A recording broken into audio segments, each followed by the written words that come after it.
out there. I am your host. I am Jessica Koch, and this is Profound Professionals. We are the interview series that has been coming to you for 9 years, 9 glorious years. You've been hanging out with us. We have been learning and growing with you, and we have been bringing you industry experts from all over our beautiful world that help improve your personal life or grow your business.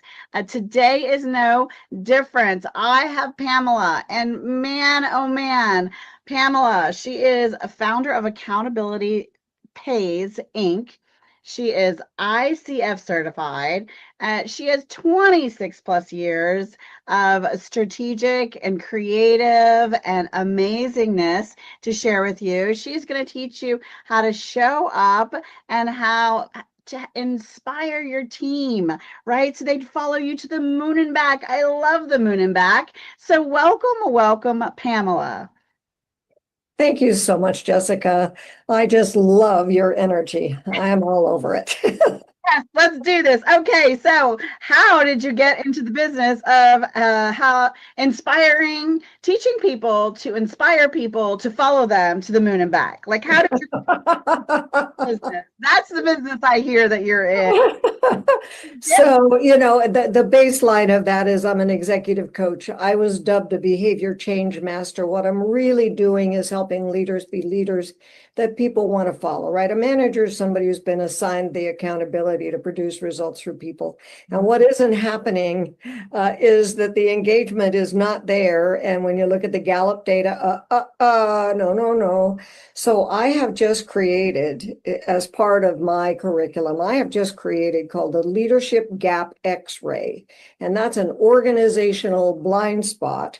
Why is it that 70% has not gone down in all of these years with all the leadership development stuff that people get, blah, blah, blah.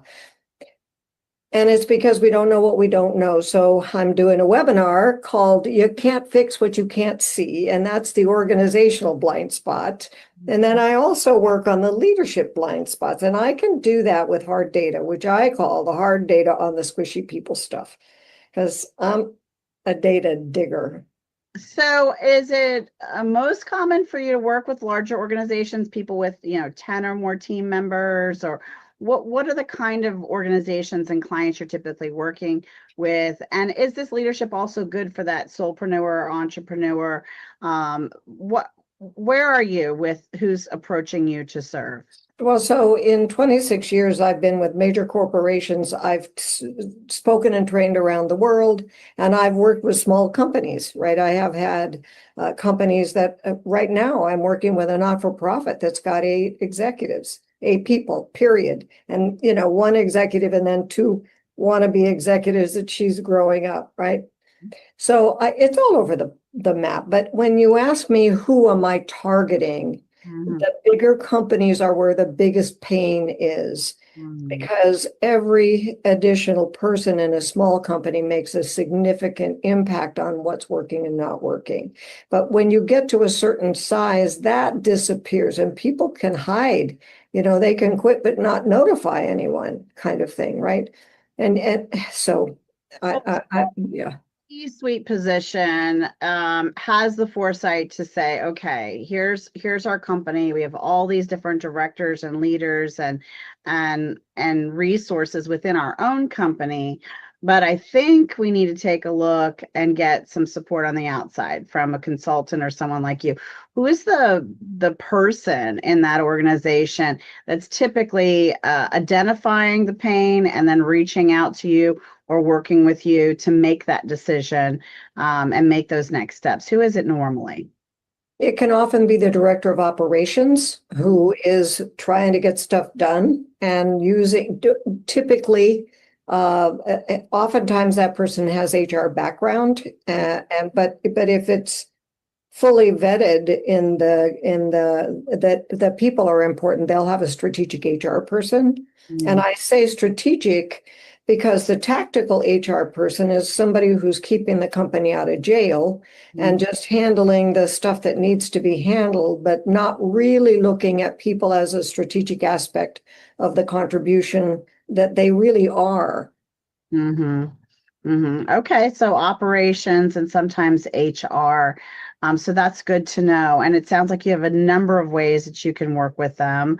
I'm guessing some virtually and possibly some in person. Are you doing that as well, depending on the client and the need? Yes, absolutely. It's possible to do it on Zoom today. We all know it's happening. And when I do an emerging leader accelerator, it's typically a hybrid. We've got some people live, they want me live, but they also have to include people that are working in other states. Very common, Yeah. not easy. Yeah. I'm seeing a hybrid more and more, even from my own. I've done a lot of work from a sales standpoint to work with companies, teams, and I'll get invited in for their annual conference and to do a live training and celebrate with them at their, at their big event internally as a company. Mhm. And then they'll often continue that growth and resource with me virtually in workshops and continuing education to continue to support the journey of their success. So there's lots of great options for these kinds of things. Now, if a company is listening and thinking, this is the kind of thing that we need, we really want the key leaders in our organization to have the skill set to draw the team in so that they will have um, that that when no one's looking kind of affinity to strive to do the very best in their job because they would follow that leader anywhere. Sometimes that also has a lot to do with the mission of the company Yes. and the buy-in that that individual employee feels ownership to that mission and connection with that mission. But doing that with the team as well, what would their next step be to say, we need to have a conversation with that Pamela and see how that would work for our organization? Yeah, I really would like to begin with obviously interviewing people and finding out what's happening. There's a conversation to be had and get the high level view of that.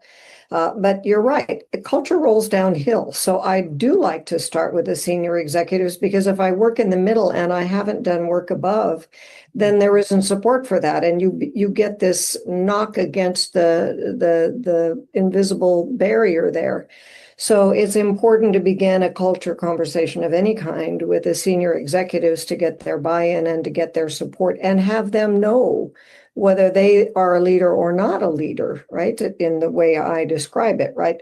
So that's why I say that and I've created a survey now that's my invention. It's a 360 looking at what I'm now calling the leadership gap X-ray, because that's the organizational blind spot. And I've got a webinar, You Can't Fix What You Can't See. That whole engagement thing lasting for 20 years, the Edelman Trust Barometer saying people don't trust leaders. Excuse me, you might only want to be paying attention to the money and to the systems and to the processes and hand all of your people problems to HR. Right? That's not what actually works. Who it is that's producing all those results Right. are people, and they need to be seen and heard and not used, and on and on and on. So I want to do that 360 to begin with, and that uncovers the organizational blind spots, and that's a senior executive level. And then I want to look at the individual team, the team leader blind spots. And then I want to look at their team and the blind spots. And there I can do team facilitation and grow the team. And first, there has to be trust, and trust comes from safety. That's true. So the next step to find you, where would they find you first? Where would they find you? So, well, I'm on LinkedIn. I have a website, accountabilitypays.com. And in there, they'll find a white paper on the difference between needing and wanting, what it is that we're talking about at some of that research. And I have, what's happening in engagement with the 40 people for the age gap, right? Those things that are going on. I've got several papers. I've got, I'm writing a book called Accountable, Awake, and Aware. Okay. So accountabilitypays.com, and on that website, they can find this test that you're talking about, maybe, or a way to they have to talk to me to get to the test. talk to you. Yes. Is there, is there a way to schedule a time to talk with you on the website? Yeah. Okay, great. Yes, they can do that on the website. If it's okay to give an email, it's pstambaugh Mhm. at accountabilitypays.com. Mhm. That's me. Okay. And or through LinkedIn. All right. Those are good ways to take the very first step with you and discover a bit more. So accountabilitypays.com. So talk to us about a tip. What's something good that a team or a team leader can do just to get started? Give us a good tip. So, yeah, I would start always with providing the safety. There's trusting and then there's trustworthy. And it's one thing to trust your team to do, not trust, but verify. Mhm. Trust. Trust unconditional. I know you. Now, if you disappoint me once, maybe that's on me. If you disappoint me twice, well, I'm still going to look over here. If you disappoint me the third time, we have to have a different kind of conversation so that there's a real grace or generosity. And then the trustworthy is, are you who you say you are? Are you in integrity with yourself and with them? Because what they see when they're looking at the leader, and they always are, Mhm. they're looking for the gaps between what you say and what you do. For sure. I love that tip. That's a great one. How about a nonprofit cause close to your heart? So the one organization that I'm actually working with him now is the San Diego Police Foundation. Nice. Yes, and I'm supporting them in, with my money, with my time, with all kinds of things, and they're doing a great job with the San Diego Police Foundation. So they buy the dogs and the vests and the things that the city can't afford. And then I also support a student at my alma mater as well. I love that. So you just might be able to give time, treasure, or talent, or spread some awareness about, a foundation that supports your local police department. Maybe you could be inspired to do something great there. Thank you for sharing that, Pamela. How about a book that inspired your personal life or helped you grow your business?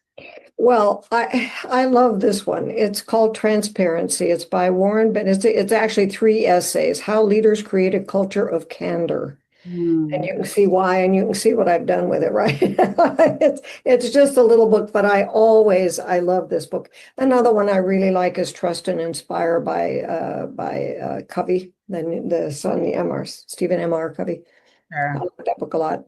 Yeah, there's some really great authors and some good books out there. And I've heard a lot about Stephen Covey's books, but I haven't heard that one. So that sounds like a really good one. Sharing that. And you have one that you're working on. Tell us a bit more about that one. Yes, it's called Accountable, Awake, and Aware, and it's part of it is presenting the 7 dimensions of team power, which is a framework I use for my success accelerators and action multipliers, which is a series of 52 downloads, and the Harrison assessment, which is my tool, is wired into that. Mhm. But I also am converting what is now I don't know what you call it, but it's the 7 costly mistakes executives make that cause productivity, performance, and profits to suffer. And then recently I was nominated and selected as the Mirror Review's one of 10 exceptional coaches, executive leadership coaches. And they did a video, 7 Brutal Truths, which came out of our interview. So that was pretty cool. And I'll integrate all of that and align it with my framework. That is awesome. It has been so fun and interesting to learn about you, Pamela, and how you're serving the world and these organizations and communities and individuals. Thank you so much for sharing. Well, thank you so much, Jessica, for your energy, for your passion, and for your 9 years of service to your community. I love this. And you're out there thinking, wait, I'm writing a book. Wait, I have a program. Wait, I could help improve someone's personal life or grow their business. I want to be on this show. Well, reach out to me and my team, and we'll see about featuring you the next time we have a Profound Professionals. Now, before we go today, I would love for you to share a final thought, some information or inspiration as we go. Oh boy. Well, my mother always said The difference between hope and despair is a good night's sleep. And I think that's really good advice, don't you? It has served me well. And then the other thing is that the mindfulness, the heartfulness are bookends of what it takes to be a great leader. And if you don't have self-care, which is foundational, then you can fall apart. You know, the pins come out. So I'll leave you with that. We have to be the best version of ourselves especially to really lead, right? I love that. Thank you so much for being on the show today, Pamela. I am your host, everybody, Jessica Koch. This has been another Profound Professionals. And until next time, be kind to yourself out there and be kind to each other. Bye, everybody. Thank you.